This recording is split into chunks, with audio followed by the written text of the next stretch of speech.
الذین اصطفیٰ اما بعد، جب گلستاں کوہوں کی ضرورت پڑی تو سب سے پہلے ہی گردن ہماری کٹی، پھر بھی کہتے ہیں ہم سے یہ اہل چمن، یہ چمن ہے ہمارا تمہارا نہیں۔ میرے دوستو، جب ہندوستان کی مقدس زمین پر انگریزوں کا ناپاک سایہ پڑا اور وہ اپنی شاطرانہ و عیارانہ چالوں سے یہاں کے مالک بن بیٹھے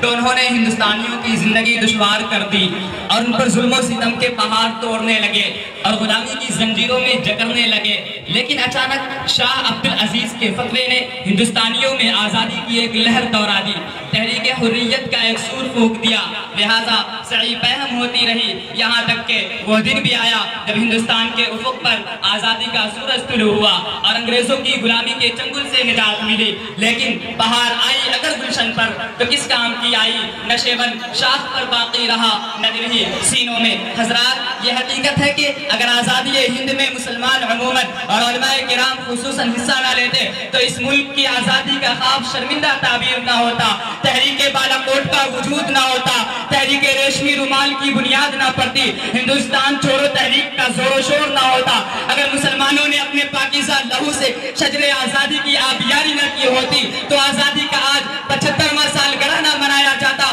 یہ مسلمانوں کا ہی کردار ہے کہ انہوں نے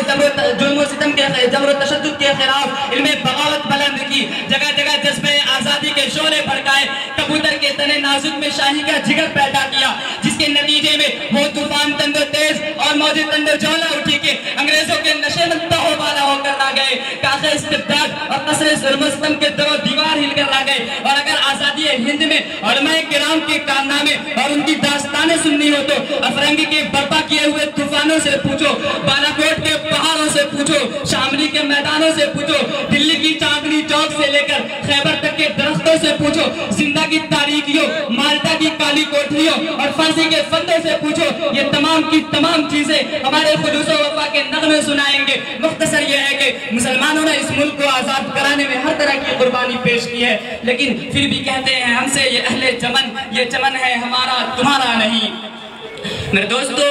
ہندوستان میں ایک دور وہ بھی تھا جبکہ یہاں کے رہنے والے پتوں پر کھاتے تھے، غیر مہذب زندگی گزارتے تھے۔ مسلمانوں نے انہیں کھانے کا سلیقہ سکھایا، پہننے کا طریقہ بتایا، رہنے سہنے کے طریقے میں وسعت و نظافت پیدا کی، تمدن و ثقافت پر گہرے اثرات ڈالے، طبی خدمات کو بلندی بخشی، فن تاریخ سے روشناس کرایا، مدارس اور اسکولیں قائم کی، سڑکیں بنوائی، عمارتیں تعمیر کروائی۔ لیکن حضرات، میں پوچھنا چاہتا ہوں، لال قلعے کی خوبصورتی کس نے عطا کی؟ تاج محل کی رانائی کس نے دی؟ جامع مسجد کی بلندی کس نے عطا کی؟ قطب مینار کی عظمت کس نے دی؟ اسے سونے کی چڑیا کس نے بنایا؟ لیکن اس لیے اسلام کے دشمنوں، یاد رکھو یہ ملک ہمارا ہے، ہم نے اس کی خاطر خون بہایا، قربانیاں دیے، گھر سے بے گھر ہوئے، اس کے تقدس کو برقرار رکھا، انگریزوں کو وطن چھوڑنے پر مجبور کیا۔ لیکن حیرت کی بات یہ ہے کہ آج اسی ہندوستان میں ہندی ہندو ہندوستان، ملا بھاگو پاکستان کا نعرہ لگایا جا رہا ہے، اور دلی کے جنتر منتر پہ ملے کاٹے جائیں گے،